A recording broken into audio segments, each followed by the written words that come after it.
เฮิร์สให้ความรู้คู่ความสุขซื้อประกันภัยไม่ต้องรีบแค่เช็คชัดชัวร์ก็ลดเสี่ยง 1. เช็คใบอนุญาตตัวแทนและนายหน้าผ่านเว็บไซต์คปภ. 2. ชัดอ่านใบเสนอขายและรายละเอียดความคุ้มครองกรมธรรม์ประกันภัยให้ครบถ้วน 3. ชัวร์ช่องทางชำระเบี้ยจ่ายตามที่บริษัทรับรองอย่าลืมเก็บหลักฐานไว้ 3 ขั้นตอนง่ายๆสำหรับการซื้อประกันภัยครั้งต่อไปคนกลางโปร่งใสอุ่นใจได้สิทธิ์ครบสายด่วนคปภ. 1186 Line Official @OIC Connect คปภ.คุ้มครองผู้ทำประกันภัยคุ้มครองคุณหากคุณมีปัญหาสายตาอยากได้แว่นสักอันหนึ่งไว้ตอบแชทตอบไลน์งานด่วนใส่ขับรถไปทำงานไปท่องเที่ยวดูแผนที่ปักหมุดหาจุดหมายปลายทางหรือต้องการใช้เลนโปรเกรสซีฟไว้มองไกลมองกระจกซ้ายกระจกขวา The World of Opticon เราเข้าใจถึงปัญหาสายตาของคุณดีวัดสายตาแม่นยำโดยทัศนศาสตร์ด้วยประสบการณ์กว่า 40 ปี The World of Opticon ช่วยคุณได้ตัวแทนจำหน่ายแว่นตานาฬิกาพร้อมบริการหลังการขายมาเลยที่ The World of Opticon มุมแยกกาดน้ำทองถนนภูเก็ตตำบลนาจักอำเภอเมืองแพร่จังหวัดแพร่โทร0819520545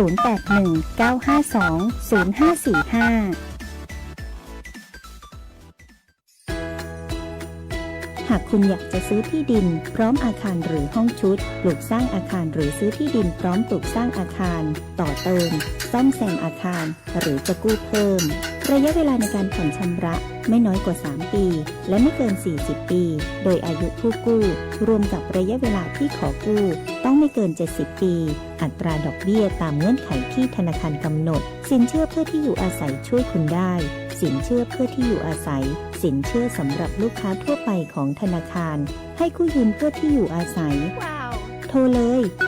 054-621-490-5 ทอสแพร่หรือติดต่อได้ที่ธนาคารอาคารสงเคราะห์ใกล้บ้านหรือ LINE GHB Buddy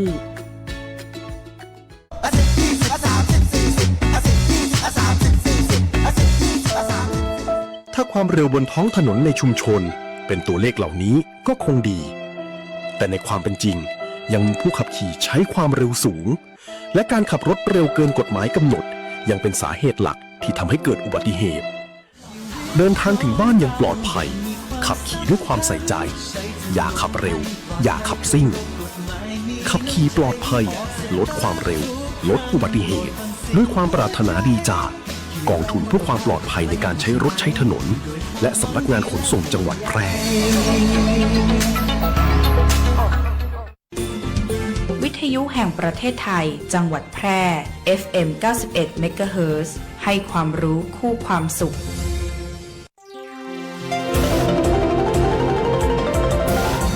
วิทยุแห่งประเทศไทยให้ความรู้คู่ความสุขท่านผู้ฟังกำลังให้เกียรติติดตามรับฟังสถานีวิทยุกระจายเสียงแห่งประเทศไทยจังหวัดแพร่ทำการส่งกระจายเสียงด้วยระบบ FM Stereo Multiplex ความถี่ 91 เมกะเฮิรตซ์ จากนี้ไปรับฟังรายการรักสิ่งแวดล้อม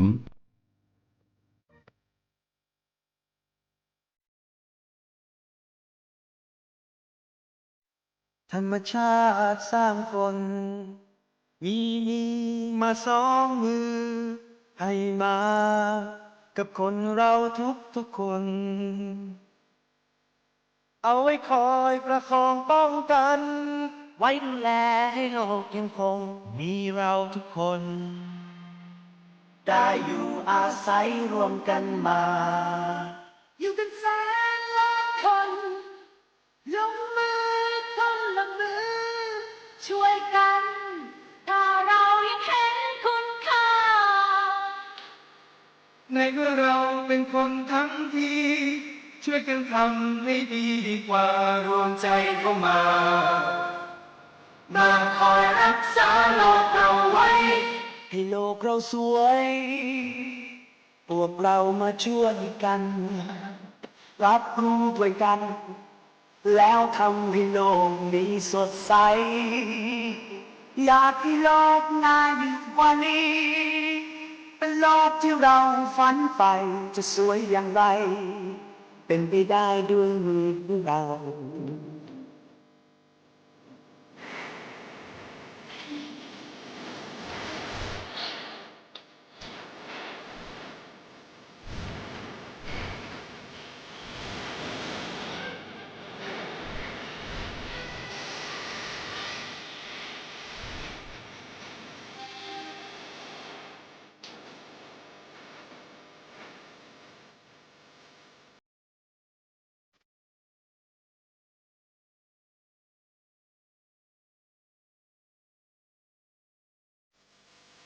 อีกไม่ช้าไม่นานเราเองคงต้องไป แต่มันก็ยังมีโลกใบเก่ายังต้องมีอีกล้านคนก็มาอยู่ที่นี่แทนเราคือเด็กของเราเด็กๆที่เขาไม่เรียนสายให้โลกเราสวยพวกเรามาช่วยกันรับรู้ด้วยกันแล้วทำให้โลกนี้สดใสอยากให้โลกน่าอยู่กว่านี้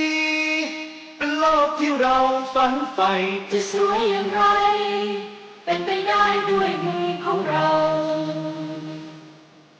อยู่ที่มือของเราที่จะทำเอาให้เราอย่างไรอยู่ที่มือของเราที่จะทำเอาให้สดใส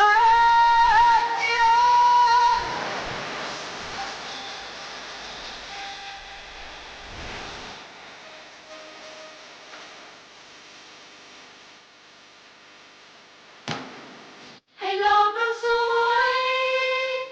พวกเรามาช่วยกันรับรู้ด้วยกัน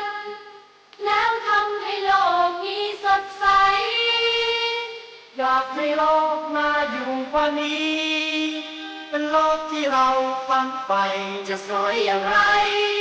เป็นไปได้ด้วยมือของเรา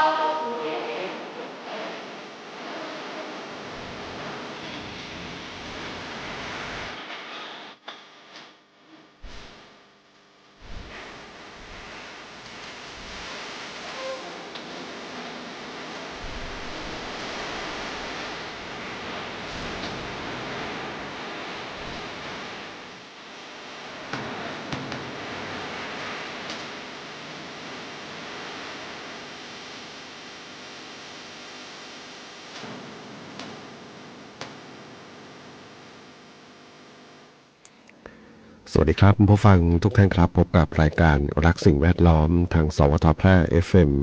91 เมกะเฮิรตซ์ครับเช้าวันพุธที่ 10 มิถุนายน 2569 อยู่กับผมแสวงเป้าเพชรเป็นผู้ดำเนินรายการครับเริ่มต้นกันวันพุธกลางสัปดาห์ครับสำหรับเดือนมิถุนายนครับแล้วก็อยู่ในช่วงของฤดูฝนเนาะฝนฟ้าที่ตกลงมาเรียกว่ามีเกือบทุกวันเนาะแต่ว่าเป็นลักษณะฝนที่ต้องใช้คำว่าฝนไม่ทั่วฟ้าเนาะเป็นหย่อมความกดอากาศต่ำเข้ามาเป็นก้อนเมฆเข้ามาแล้วก็ตกนะบางจุดก็ตกเยอะนะบางที่ก็ตกพอมีฟ้าร้องเตือนคำรามแบบนี้นะเมื่อวานนี้ก็ไปออกพื้นที่เนาะไปต่างอำเภอนะอยู่โน่นทางหนองม่วงไข่นะก็มีลมฟ้าลมฝนมาเหมือนกันเนาะตกพอเปียก กลับมาทางบ้านทางสูงเม่นนี่นะดูร่องรอยตกพอสมควรเนาะลมก็น่าจะแรงด้วยนะพอดูจากอะไรพื้นที่ที่ฝนตกเนาะมีฝนสาดเข้ามานะ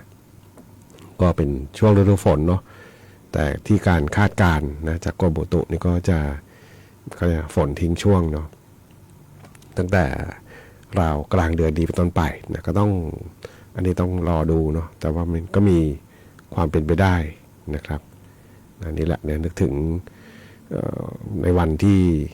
เกษตรกรเนาะสมัยก่อนก็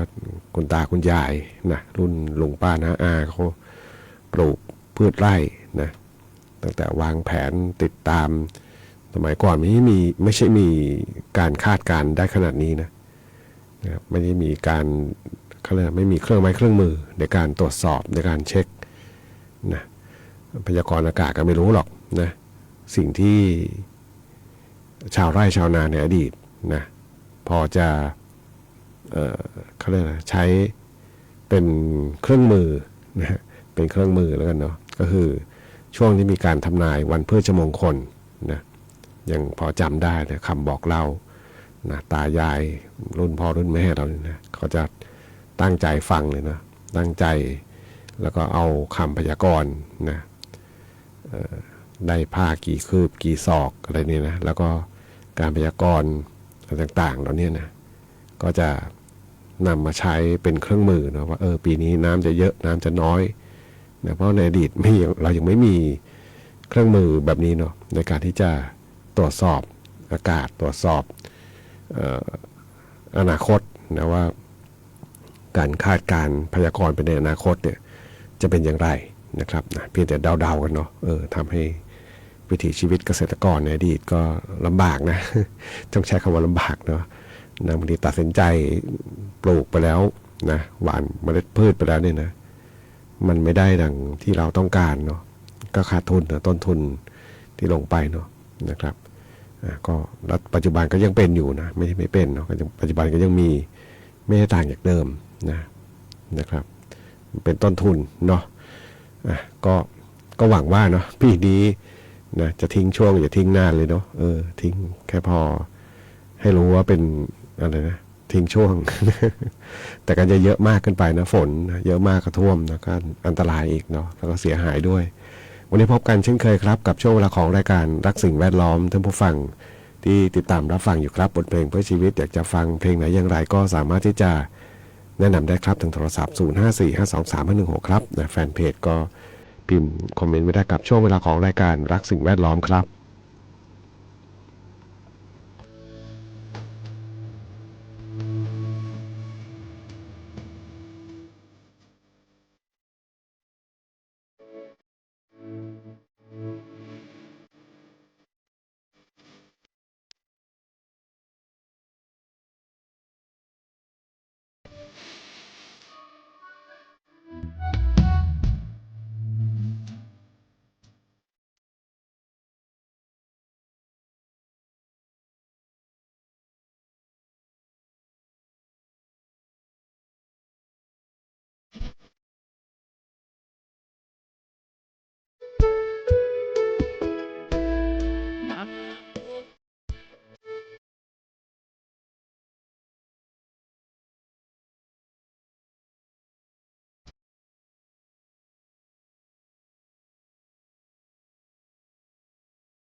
คุณกำลังฟังรายการรักสิ่งแวดล้อมพบกันทุกวันจันทร์ถึงวันศุกร์เวลา 9:10 นาทีถึง 10 นาฬิกาทางสถานีวิทยุกระจายเสียงแห่งประเทศไทยจังหวัดแพร่ โลกเราสวยพวกเรามาช่วยกันรับรู้ด้วยกัน แล้วทำให้โลกนี้สดใสอยากให้โลกน่าอยู่กว่านี้เป็นโลกที่เราฝันใฝ่จะสวยอย่างไร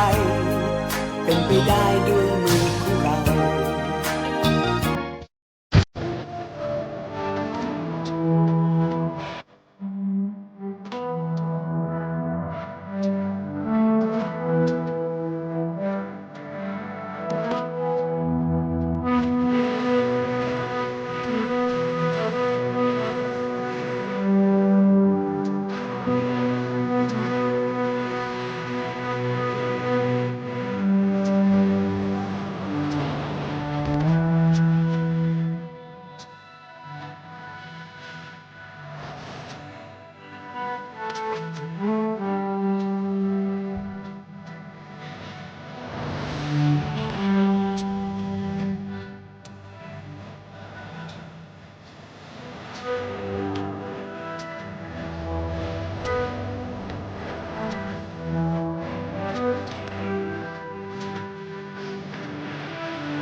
กับงานเพลงคนที่เปียกฝนครับเสียงขับร้องของคุณเสกศักดิ์สิทธิ์นะสำหรับบทเพลงเพื่อชีวิตในช่วงเวลาของรายการรักสิ่งแวดล้อมทางสวทแพร่ FM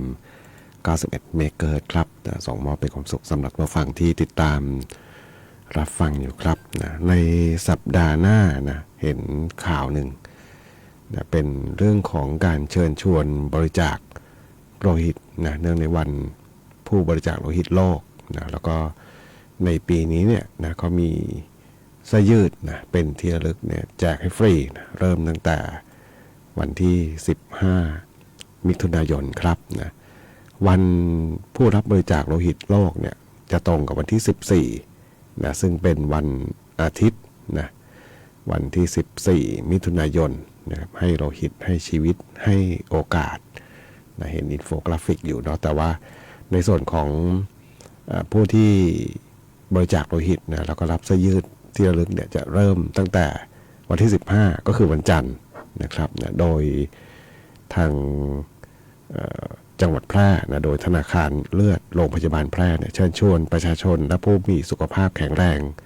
ร่วมสร้างกุศลด้วยการเป็นผู้ให้ในกิจกรรมบริจาคโลหิตเนื่องในโอกาสวันผู้บริจาคโลหิตโลกวันที่14มิถุนายนของทุกปีนะเพื่อที่จะช่วยเพิ่มโอกาสการรอดชีวิตและบรรเทาความทุกข์ทรมานของผู้ป่วยที่รอคอยความช่วยเหลือในปีนี้เนี่ยทางธนาคารเลือดโรงพยาบาลแพร่มีกิจกรรมนะแจกเสื้อยืดฟรีสำหรับผู้ร่วมบริจาคโลหิตตั้งแต่วันจันทร์ที่15มิถุนายนเป็นต้นไปนะจะได้รับเสื้อยืดเป็นของที่ระลึกจนกว่าของจะหมดนะครับนะโดยการบริจาคโลหิตเนี่ยจะมีความสำคัญอย่างยิ่งนะโลหิตทุกยูนิตมีค่าและมีความสามารถในการช่วยต่อลมหายใจให้กับผู้ป่วยได้ในทุกวินาทีนะครับสถานที่และเวลาในการให้บริการประชาชนที่สนใจเดินทางมาบริจาคโลหิตได้ที่ห้องบริจาคโลหิตงานธนาคารเลือดชั้น2อาคารเฉลิมพระเกียรติโรงพยาบาลแพร่ในช่วงเช้า 8:30 นถึง 11:30 นช่วงบ่าย 13:00 นถึง 15:45 นให้บริการทุกวันนะครับนะอันนี้ก็เป็นข้อมูลเนาะเสื้อยืดนี่เดี๋ยวอธิบายยาก นะมีสกรีนอะไรไม่รู้เนาะน่าจะคือเป็นอินโฟกราฟิกเนาะนะครับเป็นเสื้อยืดสีขาวเสื้อคอกลมเนาะแล้วก็มีสกรีนน่าจะเป็นคำอะไรต่างๆนะบนอกเสื้อนะครับดูไกลๆมองไม่เห็น สายตาไม่ค่อยดีเลยเนาะก็อย่าลืมเนาะในสัปดาห์หน้านะใครที่ต้องการจะบริจาคโลหิตเนี่ยนะก็จะมีเสื้อยืดที่แจกให้ฟรีนะครับนะเข้าใจว่าหลายคนเนาะที่เขาเรียกว่าเป็นผู้บริจาคโลหิตเป็นประจำอยู่แล้วนะก็จะมีอะไรเขาเรียกเงื่อนไขมีองค์ความรู้ต่างๆที่รู้อยู่แล้วเนาะว่าจะต้องเตรียมตัวเตรียมพร้อมอย่างไรนะเข้าไปแล้วก็เรียกว่าได้บุญได้กุศลนะตามความเชื่อแล้วก็ได้ช่วยนะได้ช่วยชีวิตนะสำหรับผู้ที่ต้องการเลือดนะธนาคารเลือดนะก็แจ้งข่าวให้ทราบกันนะครับไปฟังเพลงกันต่อครับกับช่วงเวลาของรายการรักสิ่งแวดล้อมทางสวทแพร่ FM 91 เมกะเฮิรตซ์ครับ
องค์การบริหารส่วนจังหวัดแพร่รับสมัครทีมบาสเกตบอลเข้าร่วมการแข่งขันตามโครงการจัดการแข่งขันและส่งนักกีฬาเข้าร่วมการแข่งขันกีฬาบาสเกตบอลอบจ.แพร่ประเภทการแข่งขันบาสเกตบอลทั่วไปรุ่นอายุไม่เกิน 17 ปีชายต้องเกิดก่อนปีพ.ศ. 2552 ขึ้นไปรุ่นประชาชนชายไม่จำกัดอายุบาสเกตบอล 3 คนรุ่นอายุไม่เกิน 15 ปีชายต้องเกิดก่อนปีพ.ศ. 2554 ขึ้นไปรุ่นอายุไม่เกิน 17 ปีชายต้องเกิดก่อนปีพ.ศ. 2552 ขึ้นไปรุ่นประชาชนชายรุ่นประชาชนหญิงแข่งขันตั้งแต่วันที่ 1 ถึง 10 กรกฎาคม 2569 ณ โรงยิม 1,000 ที่นั่ง องค์การบริหารส่วนจังหวัดแพร่ สมัครได้ตั้งแต่บัดนี้ไปจนถึงวันที่ 24 มิถุนายน 2569 ณ กองการศึกษา ศาสนา และวัฒนธรรม องค์การบริหารส่วนจังหวัดแพร่ ในวันและเวลาราชการเท่านั้น สอบถามเพิ่มเติม ฝ่ายส่งเสริมการศึกษา โทร 054-532-485 ต่อ 602 หรือติดต่อพี่โต โทร 080-677-2856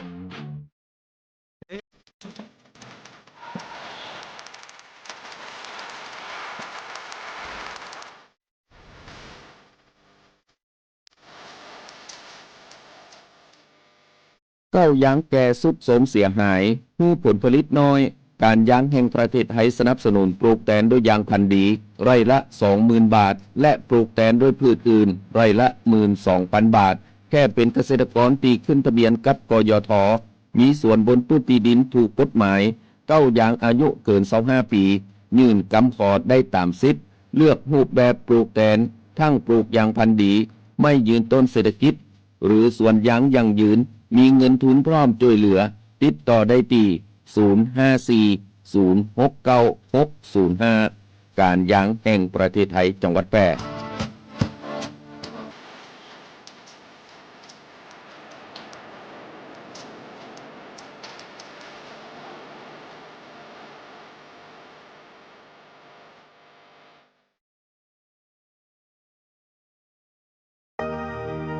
คุณกำลังฟังรายการรักสิ่งแวดล้อมพบกันทุกวันจันทร์ถึงวันศุกร์เวลา 9:10 นาทีถึง 10 นาฬิกาทางสถานีวิทยุกระจายเสียงแห่งประเทศไทยจังหวัดแพร่โลกเราสวยพวกเรามาช่วยกันรับรู้ด้วยกันแล้วทำให้โลกนี้สดใสอยากให้โลกน่าอยู่กว่านี้เป็นโลกที่เราฝันใฝ่จะสวยอย่างไรเป็นไปได้ด้วยมือของเรา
9 นาฬิกา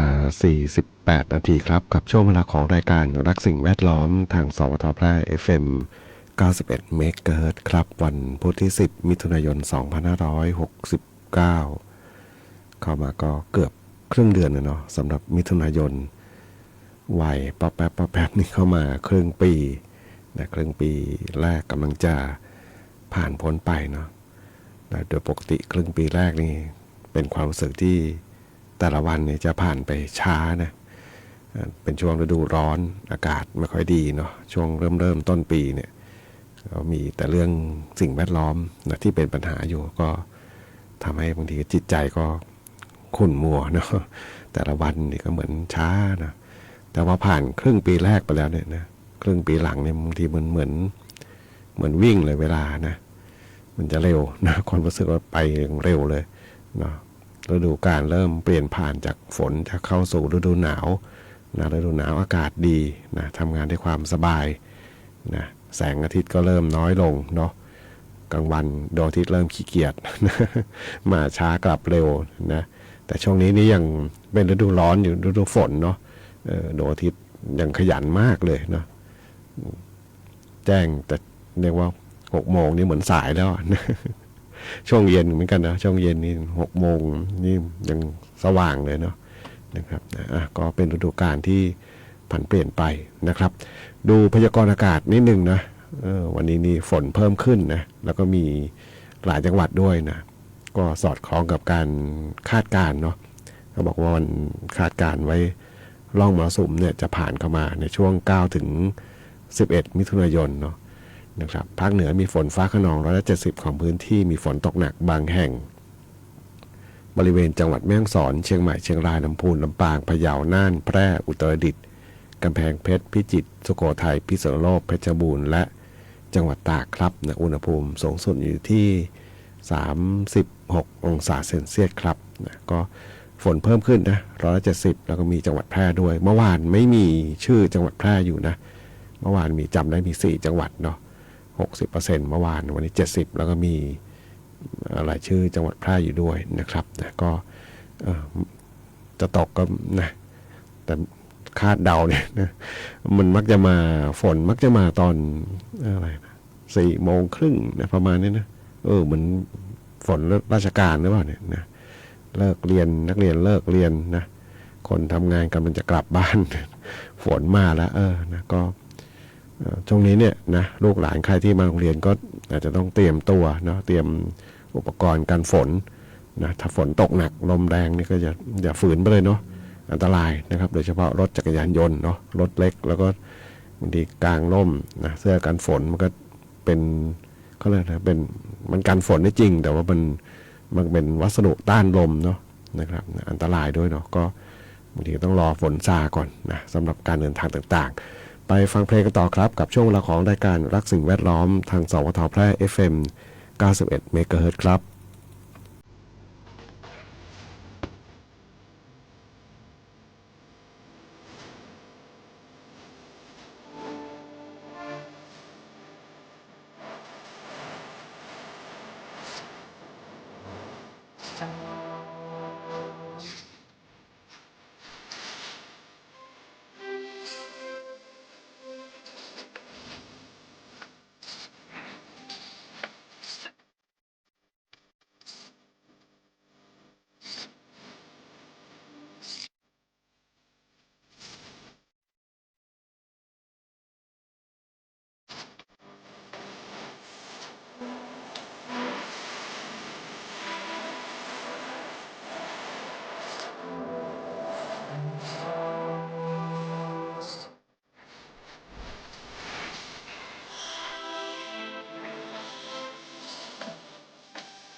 กับบทเพลงจอรอคอยท่านผู้ฟังถามถึงเข้ามาครับนะขอบคุณผู้ฟังที่ติดตามรับฟังถามไทยบทเพลงเข้ามาครับมีท่านหนึ่งเนาะบอกอะไรนะเพลงนี้เพราะจัง เพลงเรียนและงานนะเป็นเวอร์ชันแรกๆเลยนะสำหรับเพลงเสียงคุณปูนี่ยังเป็นเสียงหนุ่มๆเลยนะที่เปิดตอนกลางรายการนะที่ท่านผู้ฟังบอกเพลงเพราะจังนะขอบคุณผู้ฟังอีกครั้งหนึ่งนะในการติดตามรับฟังรายการรักสิ่งแวดล้อมทางสวทแพร่ FM 91 เมกะเฮิรตซ์ครับนะพรุ่งนี้นี่คงไม่ได้มาเจอกันเนาะจะมีเจ้าที่จัดคงเปิดเพลงให้ฟังแหละนะมีภารกิจนะเดินทางในส่วนของภารกิจอื่นๆที่มีอยู่นะครับนะก็หายหน้าตาวันหนึ่งเนาะสำหรับสิ่งแวดล้อมวันพรุ่งนี้นะพรุ่งนี้ไม่ใช่ไปรักสิ่งแวดล้อมนะนะก็เป็นภารกิจเนาะช่วงเช้าก็ต้องเดินทางไปส่วนต่างอำเภอนะครับแต่ก็แจ้งทราบก่อนเนาะเดี๋ยวหายไปไหนเนี่ยนะครับขอบคุณฟังอีกครั้งหนึ่งในการติดตามรับฟังนะทั้งในส่วนของบนแฟนเพจแล้วก็ติดตามนะฟังทางวิทยุกระจายเสียงแห่งประเทศไทยจังหวัดแพร่ FM 91 เมกะเฮิรตซ์นะครับนะแล้วก็เห็นทางแอดมิน OTT นะแจ้งเข้ามาแล้วบอกเสียงรับฟังได้แล้วนะทาง OTT นะทางแอปพลิเคชันNBT Plus นะก็อยู่น่าจะอยู่ในช่วงระหว่างของเขาเรียกนะการเปลี่ยนผ่านเนาะเขาเรียกอะไรไมเกรดนะภาษาศัพท์ทางเทคนิคการเปลี่ยนเซิร์ฟเวอร์การเปลี่ยนคือปรับปรุงกันชุดใหญ่เลยนะของกรมประชาสัมพันธ์นะครับก็เสียงหายไปกี่วันเนี่ย ตั้งแต่วันเสาร์มาจนเมื่อวานเนาะวันนี้บอกเห็นบอกรับฟังได้แล้วนะท่านผู้ฟังก็สามารถที่จะดาวน์โหลดแอปพลิเคชันผ่านทางPlay Store เนาะ iOS เขาเรียกอะไร นะก็มีทั้งเป็นแอปถูกต้องเนาะเป็นแอปที่ดาวน์โหลดได้นะครับนะใช้ฟังใช้ดูทีวีสด NBT to HD ได้นะครับวันนี้รายการสิ่งแวดล้อมคงต้องนำรายการท่านผู้ฟังก่อนพบกันใหม่ในครั้งต่อไปวันนี้ขอความสุขความโชคดีจะมีแต่คนผู้ฟังทุกท่านสวัสดีครับ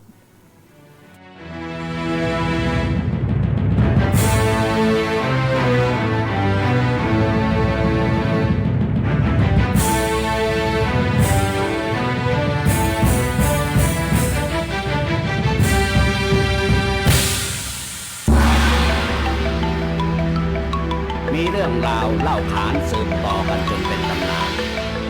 ว่าแผ่นดินอีสานคืออารยธรรมที่เจริญรุ่งเรืองมาก่อนใครและคนอีสานก็คือต้นตอของเผ่าพันธุ์แห่งมนุษยชาติการทิ้งถิ่นฐานเดินทางลอนแลมไปยังที่ห่างไกลก็ด้วยอาศัยเส้นทางสายประแดกเป็นทางเดินหม้อไหบ้านเชีย